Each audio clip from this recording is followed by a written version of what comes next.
بسم اللہ الرحمن الرحیم۔ السلام علیکم۔ میں محمد کمال منہاس ایم کے ایجوکیشنل ریسورس کے ساتھ آپ کی خدمت میں حاضر ہوں۔ آج کا ہمارا لیکچر باب نمبر 4 حیات طیبہ مدنی دور ہجرت سے خود صلح حدیبیہ تک۔ اس ٹاپک میں ہم جو ٹاپکس وغیرہ دیکھیں گے وہ ہے ایک تو غزوہ خندق، جسے تاریخ میں غزوہ احزاب کے نام سے بھی یاد کیا جاتا ہے۔ اس کے علاوہ بنو قریظہ کا خاتمہ، پھر 5ویں ہجری کے دیگر اہم واقعات کے متعلق اس لیکچر میں ہم ڈسکس کریں گے۔ چلیں بڑھتے ہیں ویڈیو کی جانب۔ مزید آگے بڑھنے سے پہلے تمام دوستوں سے گزارش ہے کہ میرے چینل کو سبسکرائب کریں، اس کے علاوہ بیل آئیکن میں آل پر کلک کریں تاکہ آنے والی ہر ویڈیو آپ تک پہنچ سکیں۔ چلیں اب بڑھتے ہیں ویڈیو کی جانب۔ جیسا کہ ویڈیو کے سٹارٹ میں ہم نے ڈسکس کیا تھا کہ آج ہمارے ٹاپکس میں سے ایک ٹاپک غزوہ خندق، دوسرا نام اس کا جنگ احزاب ہے، جو کہ ذکر 5 ہجری میں ہوئی تھی، اس کے متعلق بھی ہوگا۔ تو جنگ احزاب ہوئی کیوں تھی، اس کی کچھ وجوہات، ان پہ ہم نے ابھی ڈسکشن کرنی ہے۔ وجوہات کچھ یوں تھی کہ احد کے میدان میں قریش نے بہت نقصان جو ہے اٹھایا تھا، یعنی مسلمانوں پہ حملہ کیا تو صحیح، لیکن ان کی جو امید تھی وہ اس امید کے مطابق پورا نہیں اتر سکے۔ کچھ ایک غلطیوں کی وجہ سے کچھ نقصان مسلمانوں کا بھی ہوا تھا، اور لیکن جو بھی تھا دیکھنے میں لگ رہا تھا کہ قریش جو ہے بہت آگے ہیں، لیکن اس میں کوئی فیصلہ نہیں ہو سکا۔ لیکن مسلمانوں نے اپنا رعب اس میں بھی جما لیا جب آخر میں انہوں نے پیچھا کیا قریش کا، اور قریش نے پیچھے بھاگنا ہی اپنا مقصود سمجھا۔ تو جنگ بدر اور احد میں تمام یہ معاملات ہوئے، وہ صحیح طرح سے جیت نہیں سکے تھے، تو وہ پھر بھی یہ سمجھتے تھے کہ احد کے میدان میں قریش نے فتح حاصل کی ہے، لیکن ایسا نہیں تھا۔ تو دوسری بات یہ تھی کہ وہ حسد میں جل رہے تھے، کیونکہ مدینہ کی ریاست کو وہ ختم کرنا چاہتے تھے، اور چاہتے تھے کہ ان کا جو دین ہے جس میں انہوں نے جہالت اور اس طرح کے معاملات کو بہت پروان چڑھایا ہوا تھا، تو اس کو ختم کیا جائے۔ لیکن احد کے اور بدر کے میدان میں وہ یہ نہیں کر سکے۔ اب بھی مسلمان کیا تھے، وہ مدینہ میں اپنی ریاست بنا رہے تھے، اور بہت ان کا اثر اور رسوخ پھیل بھی چکا تھا۔ ایک وجہ تو یہ تھی، تو مسلمانوں کو ختم کرنا چاہتے۔ دوسری جو بڑی وجہ تھی کہ مسلمانوں کا جو اثر اور رسوخ تھا وہ مدینہ سے نکل کر دور دور پھیل گیا تھا، جس کی وجہ سے شام، مصر اور عراق جانے والے تجارتی راستوں میں ان کا اختیار تھا، اور قریش کو بہت مالی نقصان بھی اٹھانا پڑتا تھا۔ پھر مدینہ کے جو یہودی قبائل تھے، اپنی بد اعمالیوں کی وجہ سے جلا وطن کر دیے گئے تھے، وہ مشرکین مکہ سے مل گئے، اور اس کے علاوہ بھی مکہ کے آس پاس کے قبیلے قریش سے مل گئے۔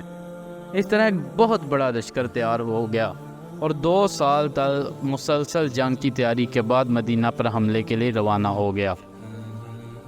اب جب کہ حضور صلی اللہ علیہ وسلم کو ان تیاریوں کا علم ہوا، تو آپ صلی اللہ علیہ وسلم نے صحابہ سے مشورہ کیا، اور اتنی بڑی تعداد کے مقابلے میں کھلے میدان میں لڑنا بہت مشکل تھا۔ ظاہر سی بات ہے، مسلمانوں کی بھی تعداد کم تھی، اور قریش، اس کے علاوہ ارد گرد کے تمام قبائل، وہ قبائل جن کو جلا وطن کیا گیا تھا وہ بھی ان کے ساتھ شامل ہو گئے۔ اس کے علاوہ وہ یہودی قبائل جن کو ڈر تھا کہ ان کو بھی جلا وطن کر دیا جائے گا، ان کے ساتھ بھی اس طرح کا سلوک کیا جائے گا، انہوں نے بھی مسلمانوں کا ساتھ دینے کے بجائے مسلمانوں کے معاہدوں کو توڑا اور قریش کے ساتھ مل گئے۔ تو اس تمام معاملے میں حضور صلی اللہ علیہ وسلم نے صحابہ سے مشورہ لیا تھا، جس پر تمام صحابہ کی رائے لی گئی، اور حضرت سلمان فارسی نے بھی اس وقت رائے دی تھی، اور انہوں نے کہا کہ جو ایران کے دستور کے مطابق اگر ہم شہر کے ارد گرد جو ہے ایک خندق کو کھود لیں تو ہم شہر کے اندر رہ کر دشمن کا مقابلہ بھی کر سکتے ہیں۔ آپ صلی اللہ علیہ وسلم کو بہت پسند آئی ان کی یہ تجویز، تو آپ صلی اللہ علیہ وسلم اتفاق فرمایا، اور چند ساتھیوں کے ساتھ شہر کے گرد چکر لگا کر فوجی اہمیت کے مقامات کا جائزہ لیا۔ آخر طے پایا کہ عورتوں، بچوں اور مویشیوں، قیمتی سامان وغیرہ کو ان گڑیوں، وہ چھوٹے چھوٹے قلعوں میں منتقل کر دیا جائے جو مدینہ میں بکثرت ہے۔ اسی طرح مدینہ کے 3 اطراف میں باغات اور محلے تھے جن کی حد بندی دیواروں سے کی جاتی تھی۔ اس طرح دشمن کے اس طرف سے حملے کا خطرہ نہیں تھا، صرف شمالی حصہ کھلا تھا، اس لیے اس نیم دائرہ نما خندق کھودی گئی۔ اس کی تیاری میں حضور صلی اللہ علیہ وسلم سب صحابہ کے ساتھ حصہ لیا، مٹی کھودی، پتھر ڈھوئے، بھوک و پیاس کی شدت برداشت کی۔ دشمن کا جو لشکر تھا جب مدینہ کے قریب پہنچا تو بہت حیران ہوا، وہ سوچ میں پڑ گیا کہ یہ کیا، یہاں پر تو بہت بڑی خندق کھودی گئی، کیونکہ اہل عرب کے نزدیک یہ نئی چیز تھی، پہلے جنگوں میں یہ طریقہ استعمال نہیں ہوتا تھا، انہوں نے تو دیکھا ہی نہیں تھا۔ آخر وہ خندق کی دوسری جانب ٹھہر گئے، مسلمانوں کے مختلف گروہ باری باری پہرا دیتے، کبھی کبھی دشمن خندق کے زیادہ نزدیک آنے کی کوشش کرتا تو تیر اندازی کی جاتی، کبھی کوئی خندق لانگنے کی کوشش کرتا تو تلوار سے حملہ کر کے اسے جان سے مار دیتے۔ اب اس میں ایک اور چیز ہوئی جس کی مسلمانوں کو امید نہیں تھی، لیکن ہو گیا۔ بنو قریظہ جو ایک قبیلہ تھا یہودیوں کا، انہوں نے بدعہدی کر میثاق مدینہ کی روح سے یہود اس بات کے پابند تھے کہ مدینہ پر حملے کی صورت میں مسلمانوں کے ساتھ مل کر دفاع کریں گے۔ شروع میں تو انہوں نے بہت تعاون کیا، لیکن جب تحویل قبلہ ہو گیا تو وہ بھی غداری کرنے لگے۔ اس پر حضور صلی اللہ علیہ وآلہ وسلم نے تقریباً 200 آدمیوں کا ایک دستہ ان کے مقابلے کے لیے مخصوص کر لیا تاکہ بوقت ضرورت ان اندرونی دشمنوں سے نمٹا جا سکے۔ اب یہودی قبیلہ بنو قریظہ، اس نے جب دیکھا کہ مسلمانوں سے مقابلہ جو ہے وہ آسان نہیں ہے، تو ایک دن ان گڑیوں کی طرف گئے جہاں مسلمان عورتیں اور بچے تھے، تاکہ وہ جائزہ لے سکیں کہ ان پر کیسے حملہ کیا جا سکتا ہے۔ اب ایک یہودی حالات کا جائزہ لینے کے لیے ایک گڑی میں اترا۔ اتفاق سے حضور صلی اللہ علیہ وآلہ وسلم کی جو پھپھی تھی حضرت صفیہ رضی اللہ عنہ، انہوں نے اس یہودی کو دیکھ لیا۔ انہوں نے کیا کیا کہ ایک بڑا لکڑی کا جو کالٹ تھا وہ لے کر آئیں اور اس کے سر پر دے مارا، جس سے وہ وہیں مر گیا۔ پھر آپ رضی اللہ عنہ نے اس کا سر کاٹ کر پھینک دیا، جس سے یہودی خوف زدہ ہوئے، شاید یہاں بھی کچھ فوج موجود ہو، اس طرح وہ گڑیوں میں حملہ کرنے سے باز رہے۔ اس کے بعد ایک نئی حکمت عملی جو تھی اس پر عمل کیا گیا۔ دشمن سے جان چھڑانا بھی مقصود تھی کہ کیسے دشمن سے جان چھڑائی جائے، کیونکہ اگر دیکھا جائے تو حالات ایسے تھے کہ مدینہ کے مسلمانوں کے بعد اتنا ساز و سامان نہیں تھا کہ وہ 1 مہینہ یا 1.5 مہینہ سے زیادہ جو ہے اس محاصرے کو برداشت کر سکی۔ تو حکمت عملی کچھ یوں ہوئی کہ دشمن سے جان چھڑانے کی ایک صورت تھی کہ اگر دشمن کے جو مختلف گروہ ہیں ان کو آپس میں بدگمان کر دیا جائے۔ تو اب کیا ہوا کہ اس حکمت عملی پر عمل کیا گیا۔ نعیم بن مسعود قبیلہ غطفان کے سردار تھے اور وہ اسلام قبول کر چکے تھے، لیکن اس بات کا علم ابھی کسی کو بھی نہیں تھا۔ انہوں نے بنو قریظہ سے کہا کہ قریش کی فتح یقینی نہیں ہے، اگر تم نے ان کا ساتھ دیا اور اسی دوران وہ محاصرہ اٹھا کر چلے گئے تو تم تنہا مسلمانوں کا مقابلہ نہیں کر سکو گے، اس لیے ضمانت کے طور پر ان کے کچھ آدمیوں کو طلب کر لو۔ دوسری طرف قریش تک یہ بات پہنچائی کہ بنو قریظہ مسلمانوں سے ملے ہوئے اور کسی بہانے تمہارے سرداروں کو بلا کر مسلمانوں کے حوالے کرنا چاہتے ہیں۔ اب بنو قریظہ نے جب کچھ سردار بطور ضمانت طلب کیے تو انہیں نعیم بن مسعود کی بات سچ لگی۔ اس طرح بے اعتمادی کی فضا قائم ہو گئی۔ اسی طرح انہی دنوں میں بہت زور کی آندھی آئی، سردی کی شدت میں جو اضافہ ہوا، بنو غطفان اپنے گھروں کو چلے گئے۔ قریش کے پاس سامان رسد کم ہو رہا تھا۔ ان میں مختلف قبیلوں کے لوگ تھے جن کی آپس میں دشمنیاں تھیں۔ محاصرے کی طوالت سے وہ پھر سر اٹھا رہی تھی۔ فتح کے امکانات بہت کم تھے۔ آخر 1 مہینے کے بعد قریش جو تھے بد دل ہو کر واپس مکہ چلے گئے۔ اس جنگ میں مسلمانوں نے سامان جنگ اور خوراک کی کمی کے باوجود بہت ثابت قدمی کا مظاہرہ کیا، جس کے مقابلے میں دشمن کی فوج میں آپس میں جو تھی وہ پھوٹ پڑ گئی۔ اوپر سے سامان رسد بھی کم ہونے لگا۔ سردی میں خیرت انگیز اضافہ ہو گیا۔ اس کے علاوہ قریش کے مقدس مہینے زکوٰۃ کی آمد تھی، شوال ختم ہو رہا تھا۔ اس مہینے میں وہ لڑائی کرتے تھے۔ ان سب وجوہات کی بنا پر قریش ناکام واپس چلے گئے۔ پھر جنگ خندق کی جو وجہ تسمیہ کیا تھی، کیا وجہ تھی اس کی کہ اس کو ہم جنگ خندق یعنی خندق کیوں کہتے ہیں؟ اس جنگ خندق یا جنگ احزاب اس لیے کہتے ہیں کیونکہ مسلمانوں نے اپنی حفاظت کے لیے خندق کھودی تھی۔ اس طرح کفار کے مختلف گروہ اکٹھے ہو کر مسلمانوں کے خلاف لڑنے کے لیے آئے تھے، اس لیے اسے جنگ احزاب یعنی مختلف گروہوں کے متفقہ لڑائی بھی کہا جاتا ہے۔ تو حزب کا مطلب جو ہے وہ گروہ ہے، تو حزب کی جمع احزاب ہے، تو اس طرح سے کہا جا سکتا ہے کہ گروہوں کی لڑائی جنگ احزاب۔ اب اس جنگ کے جو نتائج تھے وہ کیا تھے، ان کے متعلق بات کر کے دیکھتے ہیں۔ یہ لڑائی جو تھی بالکل فیصلہ کن ثابت ہوئی تھی۔ کفار کے مختلف گروہ مل کر بھی مسلمانوں کو نقصان نہیں پہنچا سکے تھے۔ اب مسلمانوں کو بھی یقین ہو گیا کہ عرب کی کوئی طاقت انہیں ختم نہیں کر سکتی۔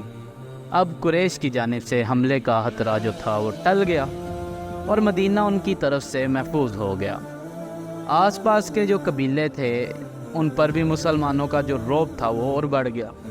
ان میں سے جو محض قریش کے ڈر سے مسلمانوں کے قریب نہیں آتے تھے، اب آزادانہ مدینہ آنے لگے اور بہت سو نے تو اسلام بھی قبول کر لیا، جن میں یمامہ کا سردار بھی شامل تھا۔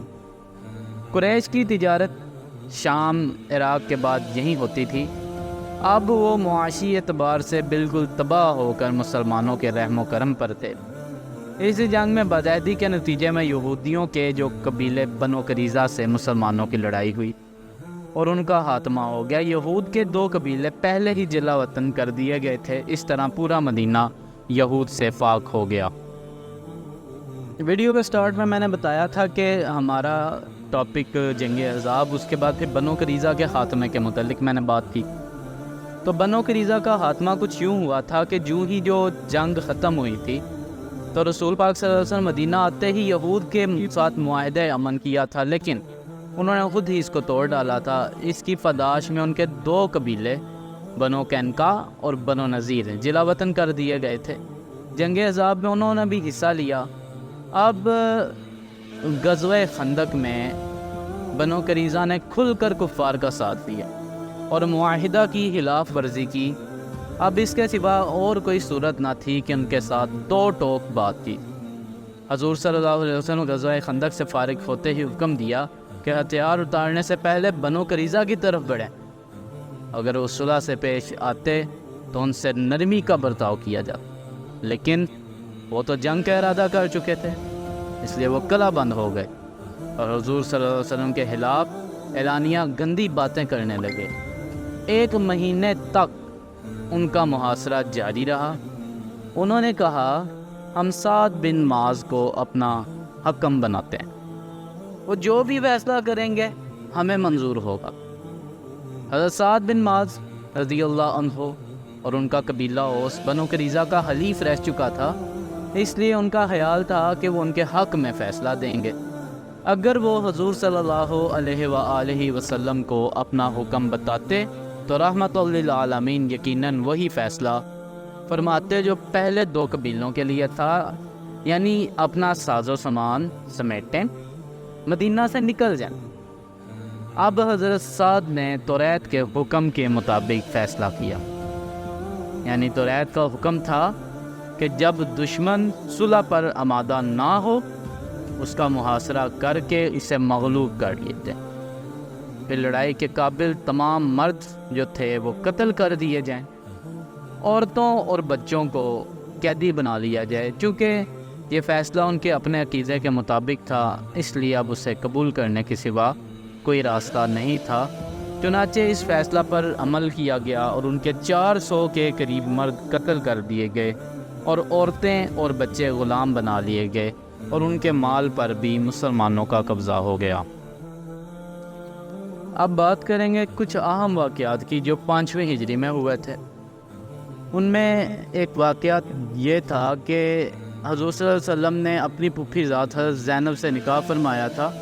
وہ اس سے پہلے آپ صلی اللہ علیہ وسلم کے منہ بولے بیٹے حضرت زید بن حارثہ کے نکاح میں تھیں۔ منافقین نے اس واقعے کو بہت اچھالا، لیکن آپ صلی اللہ علیہ وسلم کے اس عمل سے ثابت ہو گیا کہ اسلام میں منہ بولے بیٹے کی بیوہ یا مطلقہ سے نکاح جائز ہے۔ اس کے بعد معصوم عورتوں پر تہمت کی سزا مقرر ہوئی، بدکاری کے لیے 100 کوڑوں کی سزا نازل ہوئی۔ اسی طرح شوہر یا بیوی کے پاس اگر بدکاری کا ثبوت نہ ہو تو الزام کی صورت میں لعان کا طریقہ جاری ہوا، یعنی قسمیں کھانے کے بعد ہمیشہ کے لیے انہیں ایک دوسرے سے الگ کر دیا جائے۔ عورتوں کے لیے پردے کا حکم نازل ہوا۔ زہار یعنی بیوی کو ماں بہن کی طرح کہنا، یعنی جس طرح وہ حرام ہے اس طرح اسے بھی کہنا، پر کفارہ کی سزا مقرر ہوئی۔ پھر پانی کی عدم موجودگی میں غسل یا وضو کی حاجت کے وقت تیمم کی سہولت دی گئی۔ نماز خوف و حالت جنگ میں پڑھنے کا جو طریقہ تھا اس کا حکم بتایا گیا۔ تو یہ تھا ہمارا آج کا لیکچر۔ امید ہے آپ کو ویڈیو پسند آئی ہوگی۔ اس طرح کی مزید ویڈیوز حاصل کرنے کے لیے میرے چینل کو سبسکرائب کریں، ویڈیوز کو لائک اور شیئر کریں۔ اللہ حافظ۔